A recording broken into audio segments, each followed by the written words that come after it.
Boa noite, irmãos. A paz em Cristo. Sejam todos bem-vindos para mais esse tempo em torno da mesa do Senhor. Que mais uma vez o Senhor possa falar ao nosso coração e também a cada coração. Vamos abrir então para esse tempo no livro de Malaquias, capítulo 2.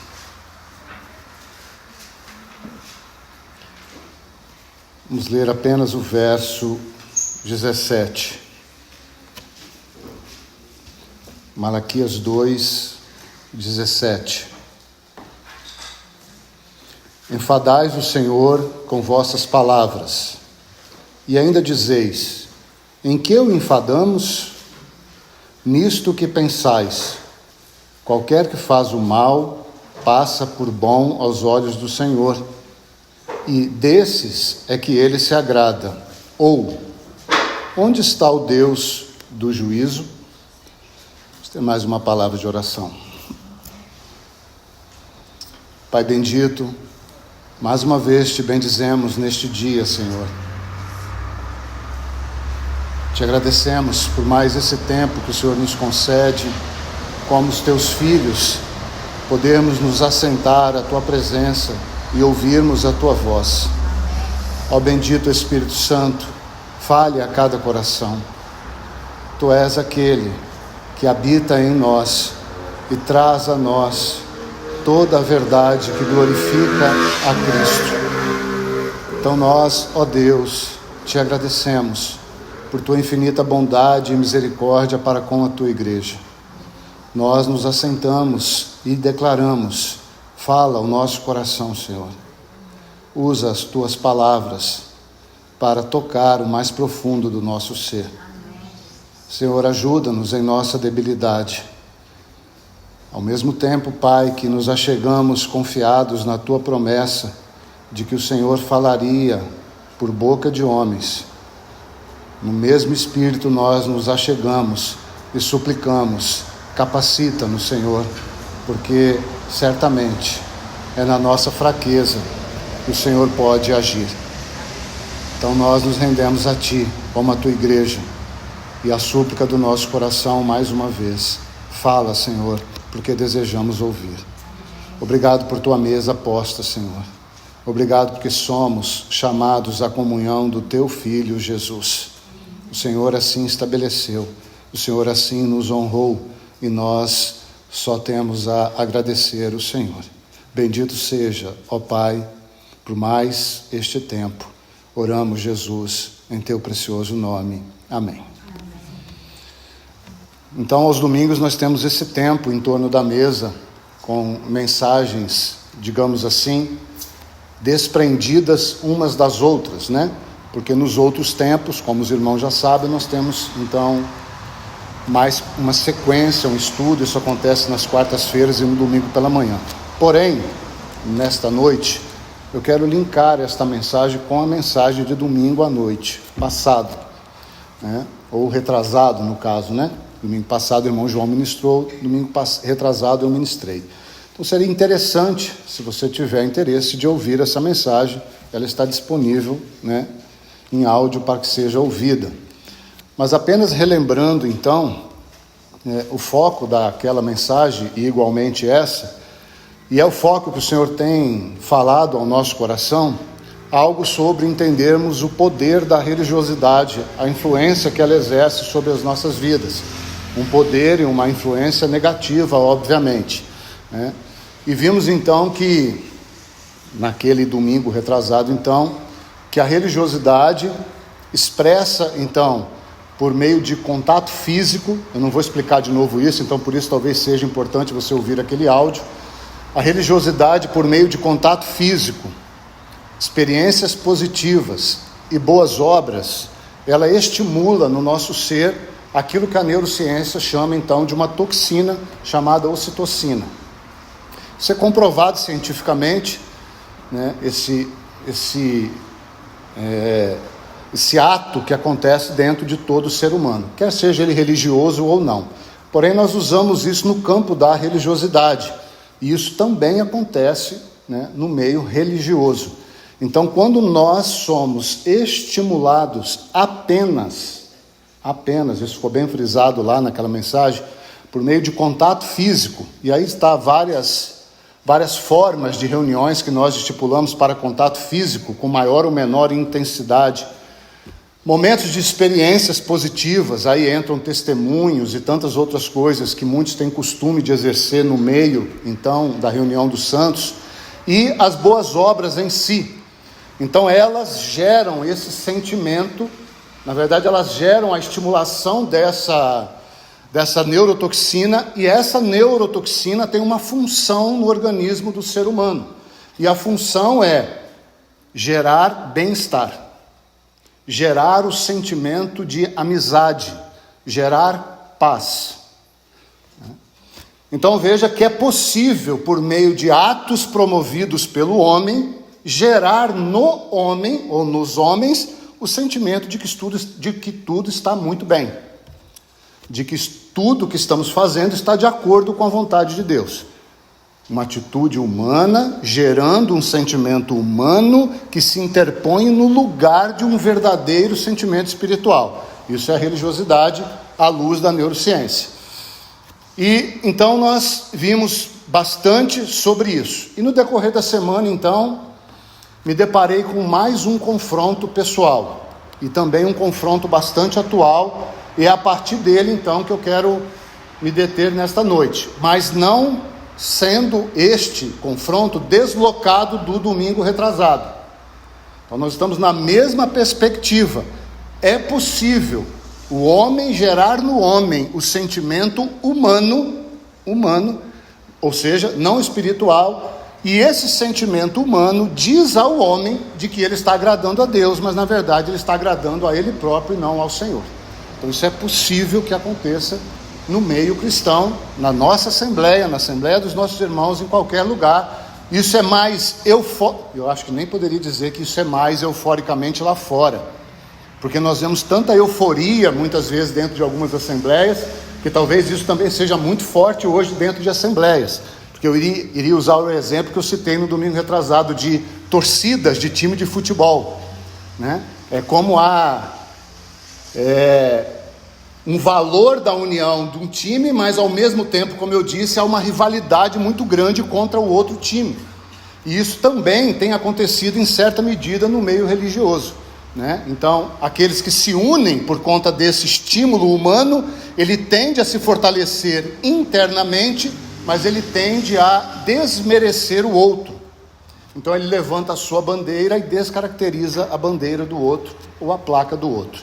Enfim, tendo dito isso, me deparei então com uma mensagem de um erudito, já não muito jovem da nossa geração, um erudito responsável, respeitado, do qual temos também por consideração muito do que ele expõe na nossa atualidade. E ele então vai fazer a seguinte exposição. E aqui começa então essencialmente a mensagem de hoje. Ele vai perguntar assim ao chat GPT, ou à inteligência artificial. Eu vou ler a pergunta dele e a resposta dele, literalmente como ele colocou, e a partir daí nós vamos discorrer algo que eu quero colocar para os irmãos.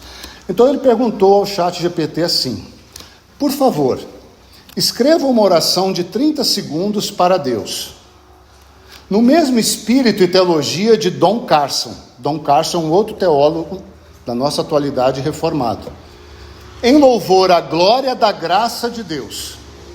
Segundo ele clicou, ou seja, enviou a pergunta. 30 segundos depois a mensagem veio, ou seja, a oração. Então atente para a oração que o chat fez, a IA fez. Gracioso Deus, nos rendemos diante de Ti, ó soberano e Senhor da história e da redenção. Desde a eternidade era seu propósito derramar graça sobre pecadores e merecedores através do sangue do seu Filho precioso. Nós te louvamos pela glória da tua misericórdia imerecida e sem medida manifestada no Cristo crucificado e ressurreto. Que nossas vidas redimidas e santificadas pelo seu Espírito sejam vasos de louvor para a riqueza da glória da sua graça, A ti seja a glória para sempre e sempre. Amém. Então, o que ele estava destacando nesse vídeo? Que até a máquina pode gerar palavras. E belas palavras, né? Uma oração muito centrada nas Escrituras, praticamente sem erro teológico, né? E ele então enfatizava que todos nós corremos o risco de nos tornarmos assim como religiosos, nesse aspecto negativo, que simplesmente aprendemos a compilar aquilo que estamos ouvindo e repetir de uma forma organizada. Porém, isso de uma forma maquinalmente, ou religiosamente, ou ritualística. Então ninguém aqui nesta noite está imune a essa situação. Na verdade, nós estamos aqui buscando imunidade desta situação, né? Porque o contrário disso é nós termos sentimento com aquele que falamos. Então é muito diferente quando nós nos expressamos maquinalmente, e o contrário disso é que realmente nós sentimos com quem estamos falando e não só o que estamos falando. Então às vezes nós entendemos o que estamos falando muito bem, porque nós aprendemos o que estamos falando, mas nós não sentimos com quem estamos falando. Mais uma vez, isso então é um risco muito grande. Então muito se cresce em nossa geração, e nós falamos isso com dor no coração, não nos eximindo do mesmo risco aqui exposto. Nós falamos com dor no coração que nesta nossa geração o que mais vemos é isso: os atos religiosos suprindo o relacionamento do filho com o pai, da esposa com o marido, do servo com o Senhor, do soldado com o general, e todas as figuras metafóricas que Pedro usa, o trabalhador, né, com aquele que manda a chuva, e assim. Então, irmãos, quando isso está acontecendo, o Senhor tende a intervir nesse processo. Por quê? Porque todo processo que tem início no homem, ele termina no homem. E se ele termina no homem, o que aquele processo gerou de glória, gera glória para o homem. E o homem receber a glória do que ele fez, é o fim desse homem. Então o Senhor intervém nesse processo, por sua infinita bondade e misericórdia, e procura perfurar os nossos corações, quando assim eles estão, para que nós tenhamos um coração de carne, aqui obviamente, né, no sentido positivo, um coração sensível à palavra dele, um coração que ouve o frescor do sussurrar das palavras do Espírito Santo. Então ele tende sempre a intervir nisso, com que desejo? Nos proteger,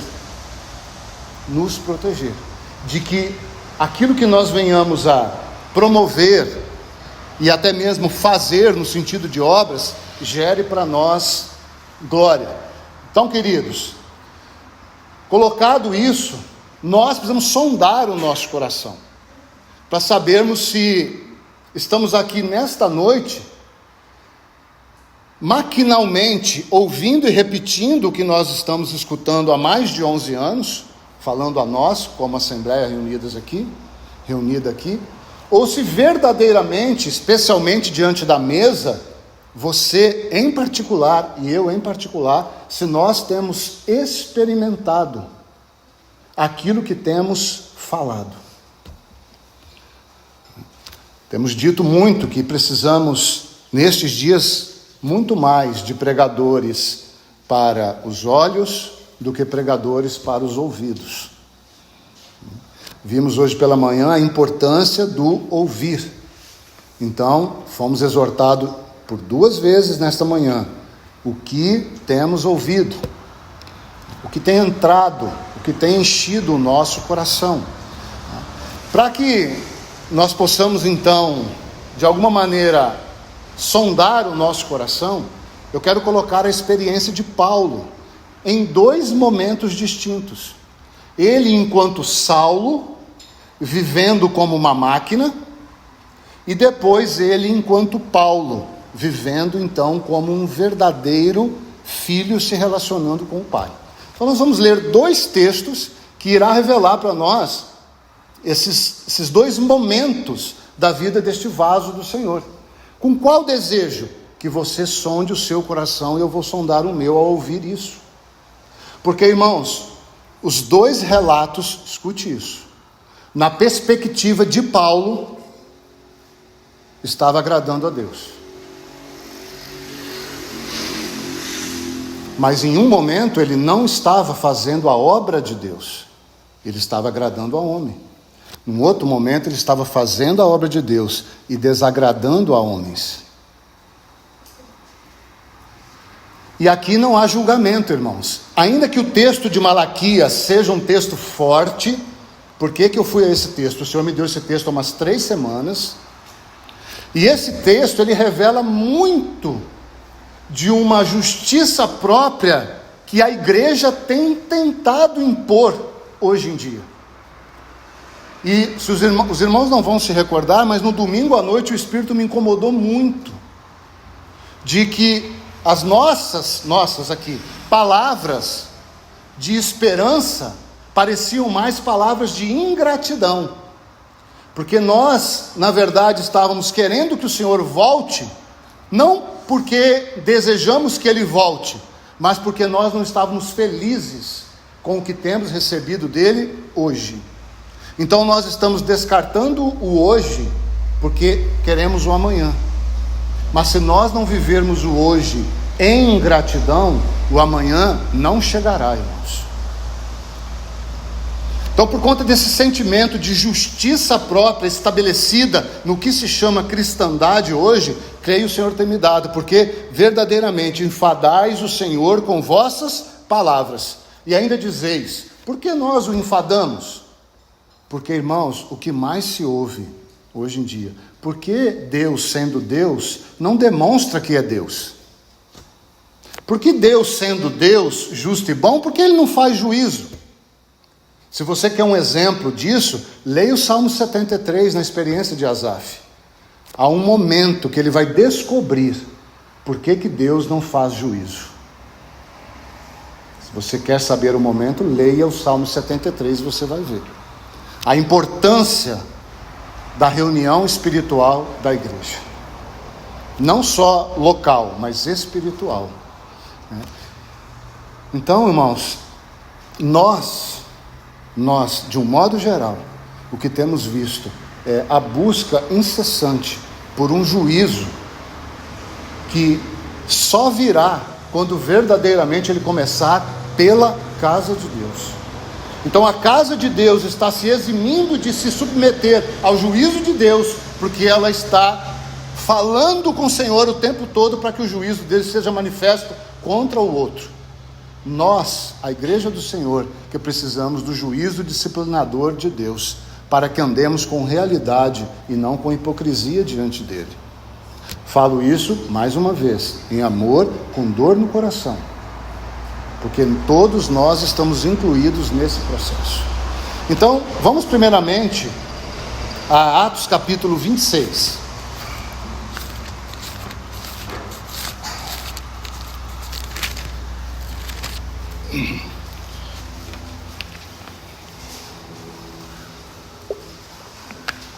Então aqui em Atos nós temos Lucas, o evangelista, o melhor amigo de Paulo, possivelmente, narrando os acontecimentos da vida de Paulo, que provavelmente ouviu da boca do próprio Paulo, né, sendo amigos os dois. Quem escreveu Atos foi Lucas, o mesmo Lucas que escreveu o Evangelho. Então aqui, em Atos 26, é um dos discursos de Paulo.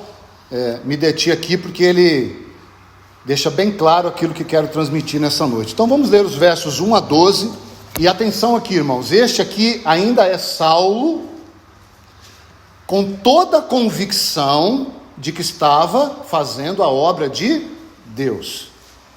né? Claro, no testemunho aqui ele está contando a experiência dele. Então ele vai dizer assim: a seguir, Agripa, dirigindo-se a Paulo, disse: é permitido que uses da palavra em tua defesa. Então Paulo, estendendo a mão, passou a defender-se nestes termos: tenho-me por feliz, ó rei Agripa, pelo privilégio de hoje, na tua presença, poder produzir a minha defesa de todas as acusações feitas contra mim pelos judeus.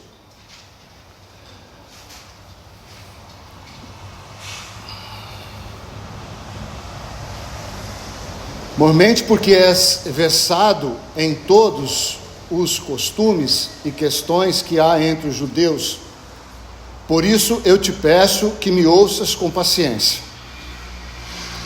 Quanto à minha vida, desde a mocidade, como decorreu desde o princípio entre o meu povo e em Jerusalém, todos os judeus a conhecem, pois na verdade eu era conhecido deles desde o princípio.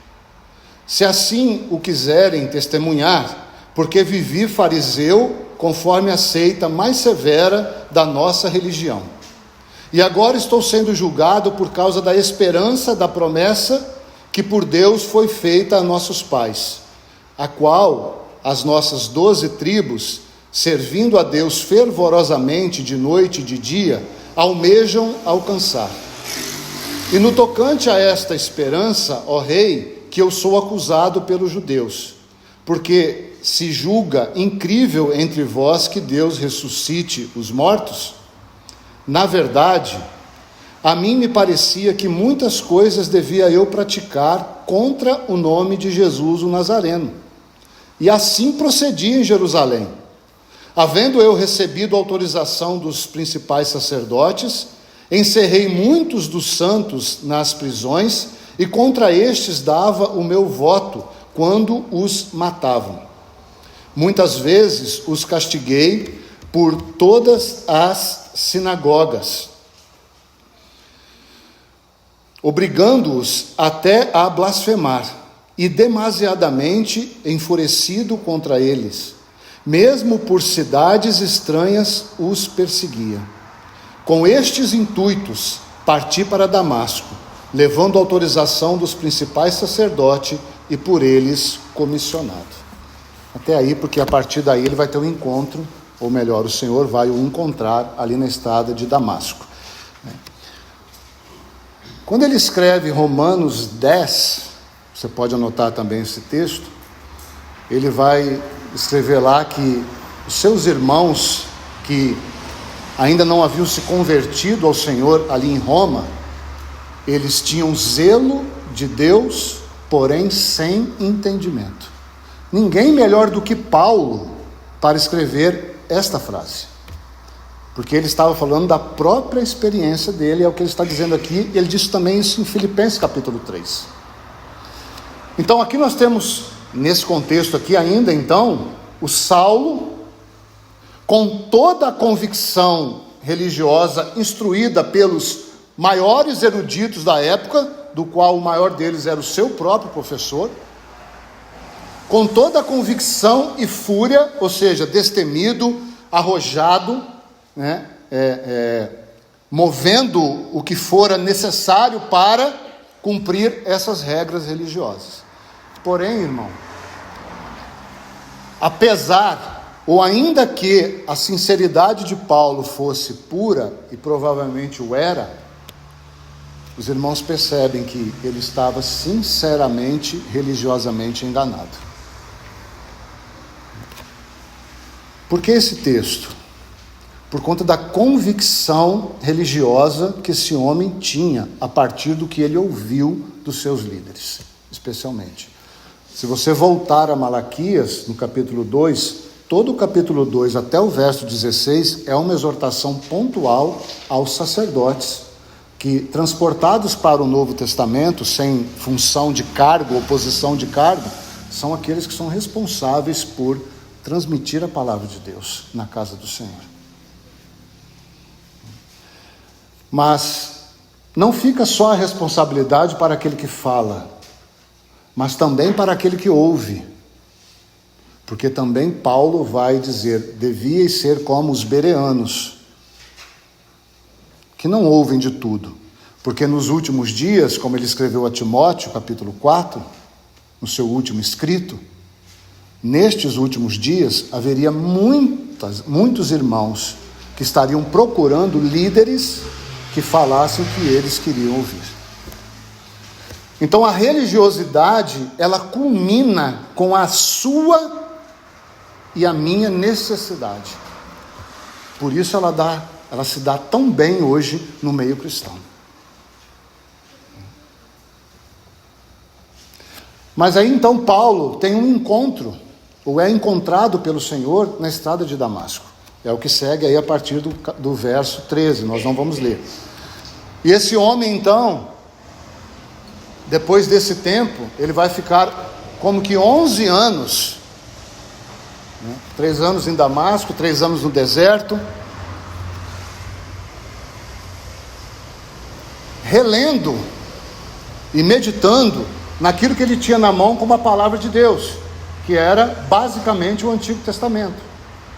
E o que aquele homem viu com a presença do Espírito Santo? Lembra que nós vimos hoje de manhã cedo, o mensageiro de Deus hoje, o Espírito Santo? Ele viu que tudo que estava escrito, palavras dele mesmo escrevendo aos Romanos, tudo que estava escrito no Antigo Testamento era para que se pudesse ver a Cristo. E agora esse homem então, não querendo mais agradar a homens, diferente do que nós vimos aqui em Atos 26, porque o que ele está fazendo aqui é agradando aqueles que o enviaram. Claro, se ele não fizesse, provavelmente seria morto, Então ele não tinha muita opção. Mas agora nós vemos um homem que de fato experimentou o que é agradar o Senhor dos céus e da terra, e não os senhores somente da terra. Então, abra comigo em Gálatas capítulo 1.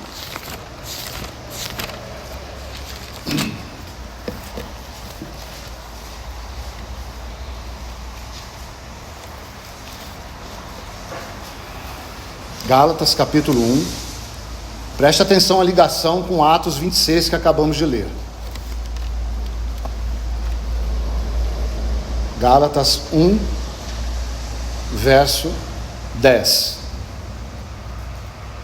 Porventura, procuro eu agora o favor dos homens ou de Deus? Ou procuro agradar a homens? Se agradasse ainda a homens, não seria servo de Cristo. Faço-vos, porém, saber, irmãos, que o evangelho por mim anunciado não é segundo o homem, porque eu não o recebi, nem o aprendi de homem algum, mas mediante revelação de Jesus Cristo. Porque ouvistes qual foi o meu proceder outrora no judaísmo, como sobremaneira persegui eu a igreja de Deus, e a devastava. Veja, e na minha nação, quanto ao judaísmo, avantajava-me a muitos da minha idade, sendo extremamente zeloso das tradições dos meus pais. Quando, porém, ao que me separou antes de eu nascer, e me chamou pela sua graça, aprouve revelar seu Filho em mim, para que eu o pregasse entre os gentios, sem detença, não consultei carne e sangue, nem subi a Jerusalém para os que já eram apóstolos antes de mim, mas parti para as regiões da Arábia e voltei outra vez para Damasco. Um novo homem, Só que ainda sendo um novo homem, com toda essa intrepidez e ousadia e confiança no Senhor, durante o decorrer de toda a vida de Paulo, os demais 22 anos aproximadamente que ele ministrou nesta ousadia, depois deste tempo, ainda muito o Espírito teve que tratar com ele, muito. O que mais marca, é provavelmente aquela enfermidade que permanece nele, que não vem ao caso aqui o que de fato era, Porque a Bíblia não deixa muito claro o que de fato era, mas deixa claro o importante, qual o propósito pelo qual ele passava por aquela situação, para que ele não confiasse em si mesmo. Então, queridos, sempre, mesmo tendo essa experiência de Paulo, e essa é uma experiência que todos nós temos aqui nesta noite, a unção que dele recebestes não sai de você e vai para outro, para que você receba de outro. A unção que deles recebeste em você permanece. 1 João, capítulo 2, verso 27. Isso é maravilhoso e perigoso. Por conta da unção? Não, por conta de quem nós somos. Mas eu quero deixar para você que todos aqui nesta noite podem receber uma palavra direta do Senhor. Amém. Todos. Você está individualmente conectado com o Senhor. Aleluia. E aí o próprio Paulo vai dizer: assim sendo, cada um veja como edifica. Então, os irmãos sabem que eu não gosto muito dessa palavra, né? Mas que equilíbrio perfeito. Você tem liberdade como escravo do Senhor. Então, é uma frase que eu ouvi e repito, né? Obedeça a Cristo e faça o que você quiser. Sempre nessas expressões nós corremos muito risco, irmãos, porque são expressões que precisam ser alocadas em corações que desejam aprender. Quando um coração que é soberbo ouve uma expressão dessa, ele automaticamente caminha na justiça própria. Então, ninguém aqui está livre desse perigo. Nós estamos aqui ministrando e sendo ministrado, ou sendo ministrado e ministrando, justamente para que aprendamos a manter o nosso coração ensinável. A ninguém é furtado o direito de ouvir a voz do Senhor, muito pelo contrário. Mas, queridos, quando o Senhor usa um vaso, também aprendamos a viver sob o governo dele na igreja. É outra necessidade que se perdeu nos nossos dias. Há mais temor de homens do que temor a Deus através de homens. Mas tanto um quanto o outro não anula a sua relação pessoal com o Senhor e a minha. Então, sim, nós temos aqui esse novo homem que recebeu uma palavra direta do Senhor. E talvez você esteja aqui nesta noite justamente para isso. O intuito nosso aqui não é formarmos máquinas, não é formarmos pessoas que conheçam teologia, não é formarmos pessoas que sejam cumpridoras de regras religiosas, não é formar pessoas que estão habituadas a se reunir por conta de que precisam ouvir essa expressão essa noite, marcar presença neste ambiente.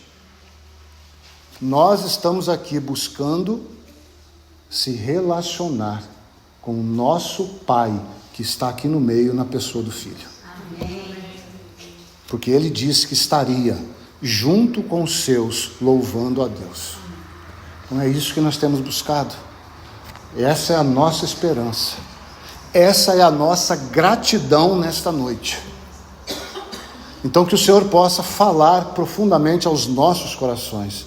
Irmãos, se livre dessas relações religiosas que supostamente te colocam na presença do Senhor. Vá verdadeiramente a Ele. Permita-se passar pelo filtro das lágrimas e ouça a voz do Espírito. Se o que você ouve está em aliança com com o que você tem ouvido desse púlpito, certamente, irmãos, é o mesmo Senhor falando. E isso haverá testificação na igreja. Por isso a importância da reunião dos santos. Nenhum sentimento é descartável ou inútil no nosso meio. Então que o Senhor nos guarde e nos conduza em realidade, não em religiosidade. Vamos orar. Pai, nós mais uma vez te agradecemos, Senhor. Mais uma vez repetimos, queremos nos assentar aos teus pés e não nos levantarmos até o Senhor terminar de falar. Então aquieta os nossos corações, que nós aprendamos a ter uma vida de solitude e quietude na tua presença, que nós aprendamos a entrar na tua presença somente com aquela frase: fala, Senhor, que o teu servo ouve.